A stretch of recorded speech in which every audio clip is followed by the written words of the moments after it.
Hello, hello. Yan, mapagpalang hapon po sa ating lahat. Ako po ay nagpapasalamat sa Panginoon sa buhay na yun nga pinagkalooban po ng Panginoon ng another year. Ako po ay 16.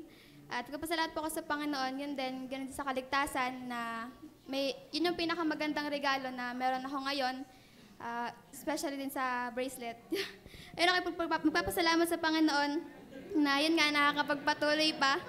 At yun, nagpapasalamat din ako sa aking family na bagamat yun nga, hirap din ang sitwasyon ko sa bahay kasi nag-iisa lang akong ligtas. Pero ako nagpapasalamat sa Panginoon kasi ngayon, support nga. Sabi sa akin, doon ka na simbahan tumira. Pabor.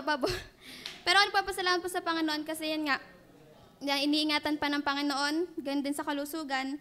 At yun din sa school, pasokan na ulit, panibagong battle ulit na maninindigan nga sa Panginoon. At ganoon din sa ministry na pinagkaloob sa akin ng Panginoon na nagagampanan ko pa. Especially sa music ministry, yun po ay talagang pagpapala din sa akin. At yun, nung music camp din po, hindi ko po yun nagpasalamat din sa Panginoon. Last July, ako po nagpapasalamat na, yun nga, pribilehiyo na makasama, maging bahagi din ng music ministry na yun. Ako po nagpapasalamat kay Pastor Rudy, maging sa mga naging teacher po namin, tunay na yan nga, pagpapala, kasi hindi naman nga kami matututo kung walang nagturo sa amin, walang willing na nagpagamit. At gayon din, ako po ay nagpapasalamat din sa mga nakasama ko, kay Ate Des, kay Ate Vive, sa aking mga ka-cuddle buddies. Cuddle buddies! Pero nagpapasalamat sa Panginoon na, yun nga, biyaya maalaga. At yun, worth it po yung puyat, yung pagod. Worth it po yung 5 days, yung gigising ka ng 3 para maligo, tapos tutulog ulit. Tapos magtataka na lang yung mga ka-roommates namin na, bakit ang fresh nang gumising?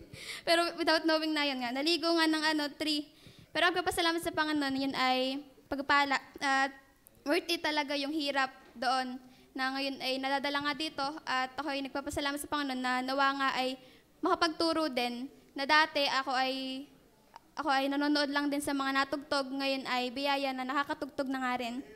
At yun din, ako po nagpapasalamat din kay Brother Albert sa aming tulip class. Yun po ay biyaya, no? Nasa tulip class din naman nga. At yun, wag lang bibiglain na sinong pumili.